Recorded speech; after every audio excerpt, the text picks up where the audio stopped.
Can I remind members leaving and perhaps coming into the chamber that social distancing measures are in place, so please take care. The next item of business is a statement by Michael Russell on Brexit update. The Cabinet Secretary will take questions at the end of his statement, and so there should be no interventions or interruptions. And I call on Michael Russell for up to 10 minutes, please, Cabinet Secretary. Thank you, Presiding Officer. Presiding Officer, when I last addressed this chamber on the readiness for the state of the transition period, I found it scarcely believable that with only 23 days to go, we knew nothing about how the UK would trade with the EU. Now, with a mere 8 days to go and still no outcome, I would say that my reaction, and that of almost everybody else, is that we are now in the realm of the unbelievable. Presiding Officer, even if a deal is being done as we speak, and I have no information that that is the case, then time has run out for Westminster to approve the legislation before Christmas, and for this chamber to consider the necessary legislative consent to aspects of the deal that will be required. Of course, we do not know what would be in a deal, so where our consent would be required is also not clear. The UK government will have to formally ask us for that consent, and this chamber will in turn, of course, be asked to agree or disagree. Practically, it seems clear that the earliest that can now happen is next Wednesday, and the Minister for Parliamentary Business will keep you, Presiding Officer, and the Bureau closely informed, and will notify you the moment the Scottish Government receives any request for legislative consent, if it does. This also means, of course, that if Westminster has to be recalled, it would be under stringent Tier 4 lockdown regulations, and the same would be true here and across Scotland. The evidence of the last few days tells us not only that the pressure of the pandemic is increasing again, but also that the UK government's refusal to extend transition, despite all the pleas, was utterly foolish, reckless, arrogant, and very damaging. In addition, the last 48 hours remind us of the dependence of our supply chains and our way of life on the closest of trading links with the EU, and show that any action which disrupts that has severe consequences. Presiding Officer, if there is no deal, then disruption will resume. That is one of the many reasons why a no deal is a lunatic prospect. And anyone who asserts in any part of these islands that we will prosper mightily in such circumstances is either woefully ignorant or deliberately deceiving. For a Prime Minister to do so beggars belief. But even with a deal, the lowest of deals, which is and has been throughout the last year all that could be achieved given the UK red lines, there will be disruption to trade and a major dislocating change in our status and relationship with other countries. There will be, no deal or low deal, a diminution in our safety and protection with regard to law and order, given the withdrawal from us of the Schengen Information System, which means Police Scotland will be less able to combat criminality at speed.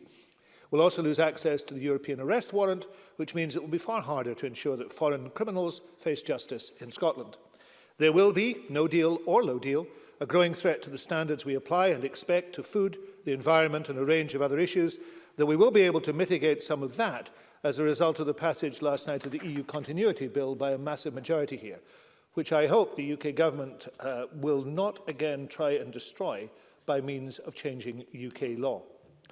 Food prices will rise, no deal or low deal, as is admitted by the UK Government, and range and availability may be affected, particularly in the early days after the 31st of December. That will be felt most keenly at the end of supply chains, which means in Scotland. It will also be harder for Scots to live and work in the European Union, and visas are now required for prolonged stays overseas. Even a simple holiday, something we've taken for granted for so long, will mean longer queues at borders and paying more for health insurance. And there will be a shortage of labour in some key Scottish sectors, which will get worse as the growing season starts. There will also be, no deal or low deal, an inevitable fall in our GDP.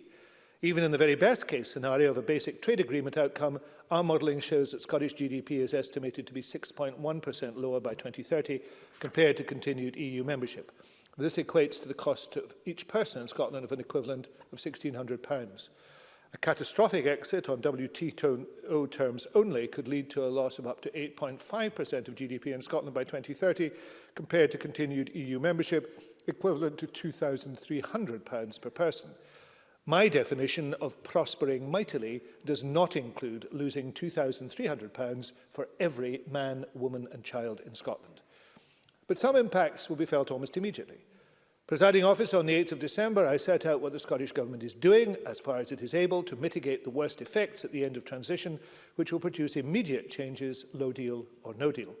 I can therefore report that the Scottish Government resilience room arrangements for EU exit and concurrent risk are now fully established, The stand-up of the National Coordination Centre and the single Scotland-wide multi-agency coordination centre is well underway.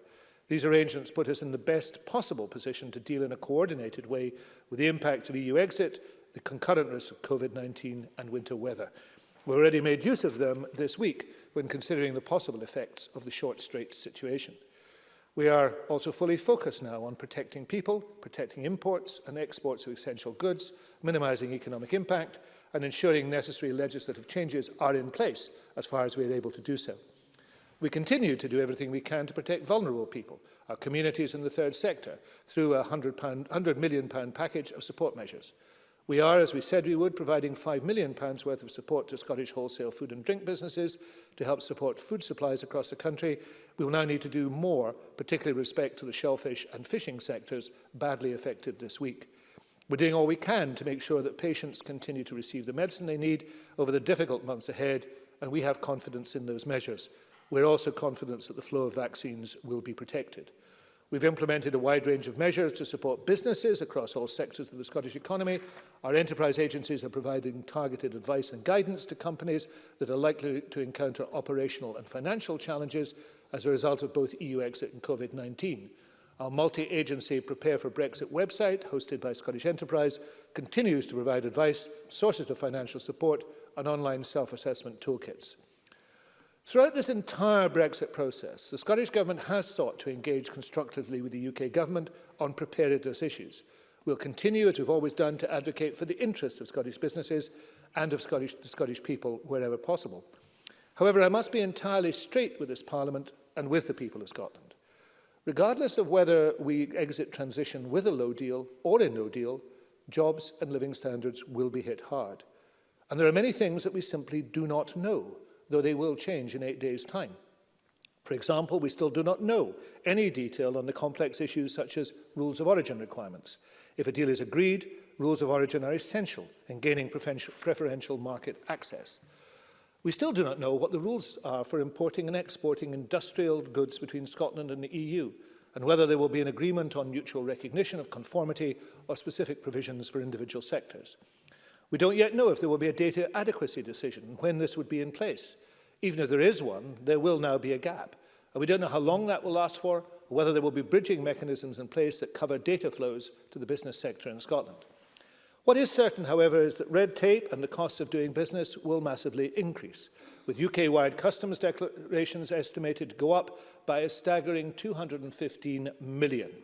Scottish food and drink businesses will face damaging and expensive new paperwork requirements, including export health certificates, as goods will be subject to separate regulation in the UK and the EU.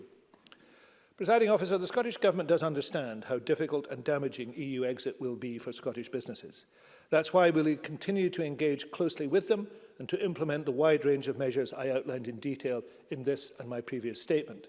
As soon as information becomes available from the UK Government, we will ensure refreshed advice and guidance is available through our Prepare for Brexit website. We have been engaging with the UK Government to advocate specific Scottish needs for a no deal or a low deal, and in border planning particularly. But we've had this week to remind the UK Government that we've already been assured that fresh seafood exports would be prioritised in the event of traffic delays at the Short Straits crossing. The UK Government must urgently therefore set out further details on how these arrangements will operate and put them into effect, even though the business highlight and absolute necessity of the Christmas trade has been lost by so many. We're also working with partners to develop traffic management contingency plans for South West Scotland, including plans for HGVs should capacity at Cairnryan and the Loch Ryan ports be exceeded. The plan is owned by the Dumfries and Galloway Local Resilience Partnership and will provide further details in due course. Presiding Officer, Scotland didn't vote for any of this, and it is with profound and deep regret that we find ourselves in this position today of all days, and at this difficult time of all times.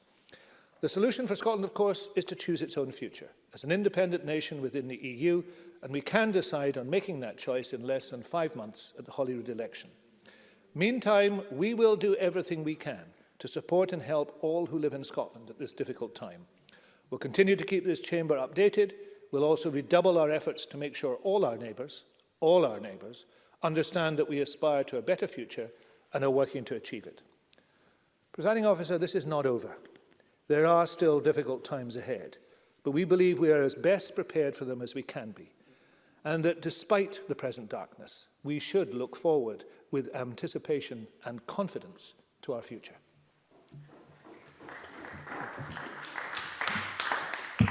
The Cabinet Secretary will now take questions on the issues raised in his statement, and I'll allow around 20 minutes. It would be helpful if members who wish to ask a question would press the request to speak buttons now, please, and it would be very helpful if members in the chamber could check that they have inserted their cards into the consoles on their desk. Thank you. First of all, Dean Lockhart. Thank you, Presiding Officer, and I thank the Cabinet Secretary for an advance copy of his statement. The Cabinet Secretary continues to suggest that the disruption we're seeing at Dover is a precursor to Brexit. But this disruption has nothing to do with Brexit. It's the result of a unilateral decision taken by French authorities without notice to close their borders because of COVID, and this situation has now thankfully been resolved. And if we do reach a trade deal with the EU, which I hope we do before the end of this month, because EU trade negotiations always go down to the wire, we will have full access to the single market.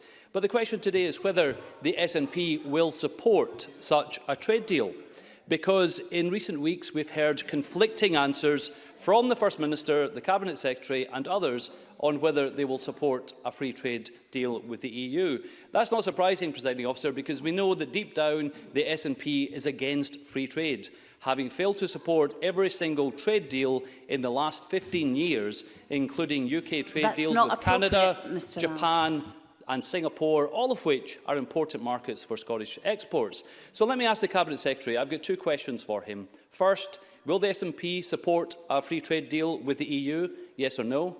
And second, why has the SNP failed to support every single trade deal over the past 15 years? Michael Russell. Oh dear. These are the questions that Mr Lockhart asked me the last time I made this statement. Since then, we've seen the spectacle of Scottish goods not being able to get out of the country. Since then, I've had constituents who've lost thousands, tens of thousands of pounds as a result of that. Since then, there has been no movement in the trade talks whatsoever. And yet, the dismal questioning continues. Now, I want to say three things to Dean Lockhart. This is a season of goodwill, so I'll do them less forcefully than I might otherwise have felt I should do them. There are noises off, Presiding Officer, but I hope those noises off which are coming from a member with strong Orkney connections. He should remember the damage being done to the Orkney trade by what is happening at the present moment. And when he returns to Orkney, I'm sure there will be people who will wish to remind him of that. Firstly, let it make it clear that I cannot imagine that the current situation would have arisen had the UK been in good standing and been a full member of the EU. The reality is that the UK is on the cusp of becoming, well, it is a third country, it's simply in a transition arrangement. And therefore, to say that there is no connection whatsoever between what we've seen and what is taking place is not true. But equally, if there was no connection, it should still illustrate what may and could happen as a result of no deal. So even if you were the firmest Brexiteer and you saw no connection at all, you should read a lesson out of it. Now, the second thing I would want to say is that if the UK brings back to the House of Commons, brings this chamber a full access to the single market agreement, a remarkable thing, apparently that's to happen, it's not being negotiated, it's already been ruled out, but apparently, according to Dean Lockhart, who clearly is in daily contact with David Frost, this is apparently what is going to take place. If there is a proposal to be in the single market, in fact, I'll be generous today as it's Christmas, even if it's not a proposal to be in the customs union as well, I would encourage my Westminster colleagues to support membership of the single market. I think that is not what will be brought. And finally, I support free trade. This party supports free trade. This government supports free trade. This chamber supports free trade. And we all know that that is the case. So what we saw today is what we also saw yesterday from Mr Lockhart. It is a rather unpleasant way of peddling half-truths. It's a rather unpleasant way of partially quoting things and then trying to attack others. I wish him the compliments of the season. I also wish him a better approach in 2021. Anna Sarwar. Thank you, Deputy Presiding Officer, and can I thank the Cabinet Secretary for early sight of his statement. We are 8 days away from the end of the transition period. 8 days, and still no remorse or no forgiveness from the Scottish Conservative parties. This is a disgrace and it is unforgivable. This would be unacceptable behaviour at any time, but it is even worse when we're in the midst of a global pandemic, when thousands of our fellow citizens have lost their lives and hundreds of thousands risk losing their livelihoods. It is unforgivable. I agree with the Cabinet Secretary and the Scottish Government that this is a shambles of Boris Johnson's making and the Tories' making. I agree that this will cost jobs, it will damage living standards and it will diminish our place in the world. But I'm seeking consensus on more than one issue with the Cabinet Secretary. I think we have to collectively put the national interest first, and that is to not compile chaos and division with more chaos and division. Instead, can we work together in the national interest to protect jobs, to bring our country together and focus on our COVID recovery, not on another divisive referendum?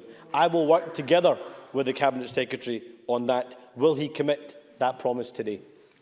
Michael Russell. Well, as ever with Mr Sarwar's contribution, it was good in parts. Can I say that I agree with him entirely on the issue of the Conservative Party? I do think it is astonishing that they have not taken to heed a remark indeed from a former leader of the Labour Party, that remark of Clement Attlee's when saying to a departing member of his cabinet, a period of silence would be in order. And I think that that is exactly what we should have heard. It is too much perhaps to expect the Tories to apologise, although there are good Conservatives. Well, I can see 2 out of the 4 on the benches. There are good Conservatives, and I'm sure they feel embarrassed by the people they're sitting amongst. So a period of apology would be welcome, or even silence.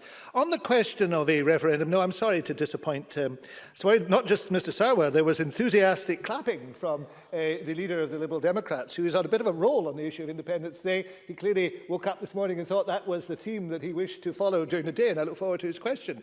The reality of the situation is that what this pandemic presents us, and indeed what Brexit presents us with, is a choice.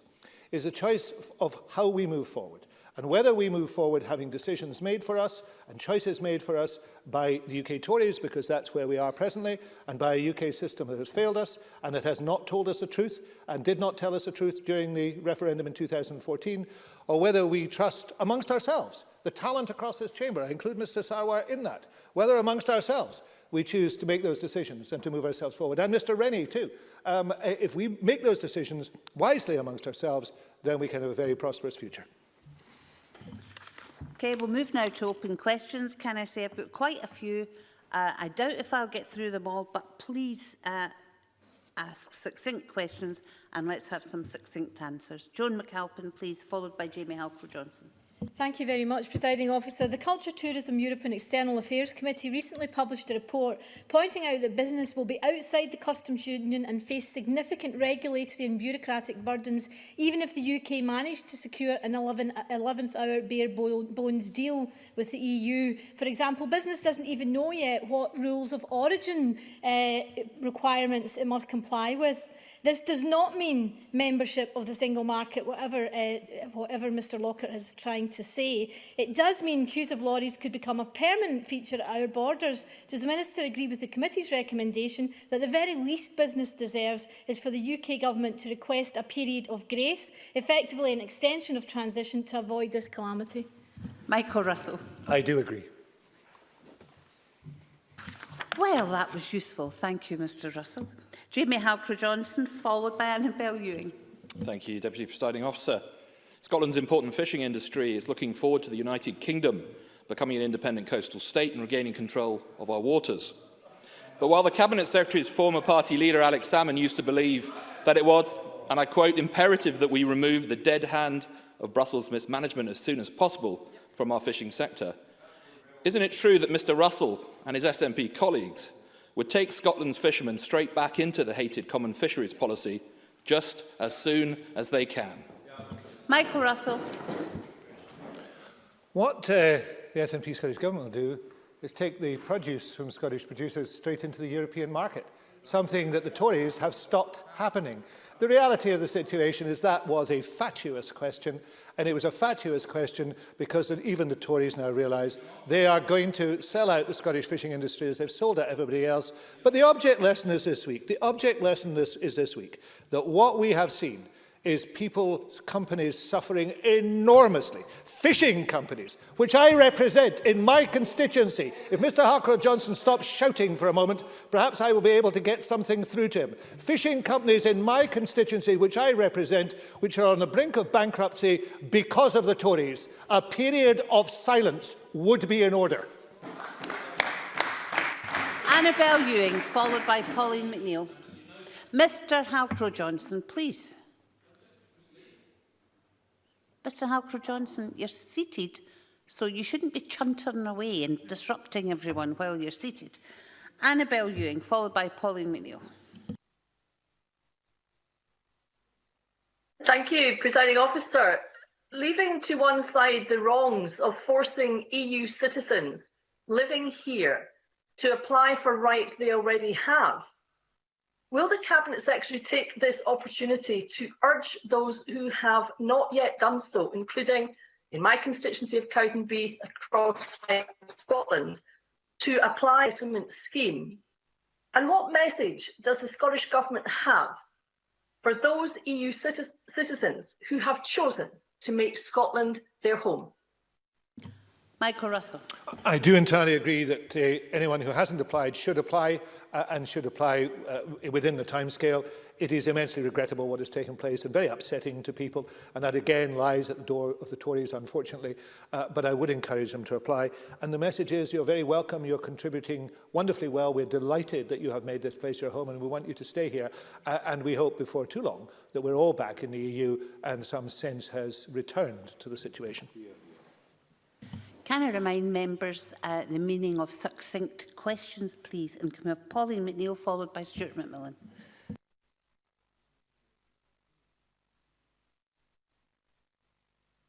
Excuse me, Miss McNeill, but we can't Miss McNeill, we can't hear you. There appears to be a problem. So what I'm going to do is go on to Stuart McMillan, and we'll try and come back to you. Stuart McMillan, please. Thank you, Presiding Officer. Presiding Officer, with a no deal now likely, how many Scottish manufacturing jobs are now estimated to have been lost, and what is the estimated overall impact upon the Scottish economy? Michael Russell. The sheer complexity of supply chains, Presiding Officer, for components makes the full impact of EU exit extremely difficult for companies to estimate. Undoubtedly, no deal makes that calculation impact more difficult and even worse. Paul Sheeran, the CEO of Scottish Engineering, said in evidence to Parliament in November, the External Affairs Committee, that there will be a substantial impact, but even he could not say precisely what that would be. With manufacturing counting for about 169,000 jobs in Scotland, it's vital we do everything we can to protect the sector, but there will be job losses. Can I please call Willie Rennie? The Cabinet Secretary's statement was just a long list of reasons why we should not follow independence after Brexit. That would not be to learn the lessons. But on a point of consensus, I'm a particular supporter of the European arrest warrant, which has helped track down criminals right across Europe and return them to justice. So what efforts is the Scottish Government making to maintain good relationships with criminal justice authorities and the police forces across Europe so criminals have nowhere to hide? Michael Russell. On the second point, the member is absolutely right that we need to make sure the relationships between the police forces, between the prosecutors, between the legal systems continue to be maintained. Fortunately, we have a Chief Constable who wishes to do that, a Lord Advocate who wishes to do that, a government that wishes to do that. So a lot of effort is going in to make sure those the disadvantages are mitigated to whatever way is possible. And he will recognise, in a legal system, it is not completely possible to do so because there is a structure. The law is the law, but he is right about that. On the first point, well, I have to agree to differ. It is a difference between a glass half full and a glass half empty. He looks at the list that I've given and thinks that, of course, there is a problem with it. I look at the list and think that convinces me that we must do something about that problem. And the solution to that problem lies in the hands of the people of Scotland. Thank goodness. What he should do is support their right to say so. We'll have Ross Greer next, please, followed by Maureen Watt. Thank you. The Erasmus Plus scheme has been of immense benefit to young people in Scotland, particularly those who attend colleges and youth groups in some of our most deprived communities. But the UK Government apparently doesn't want to continue with full participation. Could the Scottish Government use some of the goodwill that's been generated for Scotland in the capitals of Europe and in Brussels and make a direct request for full Scottish participation in the scheme if the UK Government are not willing to negotiate for that on our behalf? Michael Russell. The member is right to say the UK Government have refused to negotiate even a partial deal that involves Scotland and Wales, for example, which, although the Welsh Government and ourselves have been at one on that, Northern Ireland is keen on it too. He makes a good point. It's not possible, alas, to do that until the decision is made by the UK about what it's going to do. And we know that decision. Now, we believe that decision is being made, but we don't know the final outcome of it. But I do agree with the member that once we know that decision, if it is a negative decision, then ourselves, and hopefully with Wales and possibly with Northern Ireland, should make a direct approach to Erasmus. It will not be easy to do, but I think the member is saying something that's sensible, and I'd be happy to work with him and like-minded people in the chamber to see whether we could do something. Maureen Watt, followed by Pauline McNeill. Thank you, Presiding Officer. James Withers, the CEO of Scotland Food and Drink, has warned that a no-deal Brexit would be an act of huge economic negligence. The Anderson Centre's analysis of Brexit impacts on Scottish agricultural sectors shows that no matter what kind of exit we have from the EU, the challenges for Scottish agriculture will be huge. Can I ask the Cabinet Secretary to give his response to the findings of this report and the impact any kind of Brexit will have on this vital part of the Scottish economy? Michael Russell. I agree with James Withers. He's been arguing some very important points this week, I have to say, too, about the difficulties at the short straits, and I very much support him. The Anderson Centre's report is thoughtful. It sets out the challenges and risks faced by the agricultural sector. It points out that no deal will be hugely damaging, and there will be substantial and lasting impacts to overall Scottish agricultural output. The risks and potential impacts of a no deal beyond the end of the transition period are well documented. They're well backed up by this report, but I would also contend that a low deal is also going to be very damaging. Pauline McNeill, followed by Peter Chapman. Does the Cabinet Secretary agree that it is a mistake for the Scottish Tories to support this going down to the wire that Dean Lockhart just justified earlier, being so close to a potentially disastrous no deal with food prices and living standards being impacted on? But can the Cabinet Secretary also say more about the £100 million fund for vulnerable communities and how he thinks that it might help ordinary families if there are rising food costs, which looks like they're likely to be? Michael Russell. Yes, I mean, I think the remark that EU talks always go down to the wire is highly irresponsible. Going down to the wire means people not knowing 8 days beforehand what's going to happen to their businesses. I mean, that's, in my view, nonsense. In terms of the £100 million fund, I'd be very happy to get the Aileen Campbell, the relevant Cabinet Secretary, to write to the member, but I know there is a long list of allocations to fund and applications that are being made, and it is designed to get as close to communities as possible and as close to individuals as possible, and particularly those individuals who will be most disadvantaged. And the member well knows, because she's very knowledgeable in these areas, the people who will be worst affected are those who are furthest from society. It is a very, very difficult position for them, and we'll do our best to help them. Peter Chapman. Thank you, Presiding Officer. During his statement, the Cabinet Secretary made much of the fact that with days to go till the end of the transition period, no deal has been done. I am likewise anxious that we still have no deal. But unlike Mr Russell, I don't blame our negotiating team for that state of affairs. And even he must realise it always takes two to do a deal. So will the Cabinet Secretary join with me in condemning the completely unrealistic demands that the EU has made for continued unfair access to our fishing waters, and their expectation that the UK would then sign a deal which would mean that we would be the only independent country in the world that didn't control its own fishing waters? Michael Russell. Mr Chapman cannot know unless he has been told by the negotiators, and I doubt whether that's the case, to be honest, without being unkind to Mr Chapman, what the proposals are. But I can say to him that I want the best deal possible for everyone involved, so that we can get the best deal for Scotland. And therefore I join with him, if he would at any stage argue, that what we want is a deal that is fair to the people of Scotland, that produces long-term results and does not create an enormous amount of bad feeling. If what he's trying to say, however, is this is all the fault of somebody else and not the fault of the party of which he is a representative, then he is utterly wrong. Brexit is a disaster owned by the Conservatives. I'm glad he's nodding, and they must take responsibility for it, including himself. Can squeeze in a short question, please, from Kenneth Gibson. Thank you, Presiding Officer. Cabinet Secretary for Finance Kate Forbes wrote to the Chancellor requesting more funding from the UK Government following the announcement of a £400 million post-Brexit support package for Northern Ireland, which has already been given a comprehensive advantage over Scotland in Brexit deliberations. Pro rata, Scotland should receive £1.4 billion. What has been the UK Government's response? Can we have a short answer, please, from the Cabinet Secretary? There hasn't been one, and I really think that is very negligent of them, but they are negligible too. As that is the final question, Presiding Officer, can I wish everybody a happy Christmas? Even the Conservatives, despite the fact they've done their best to ruin it.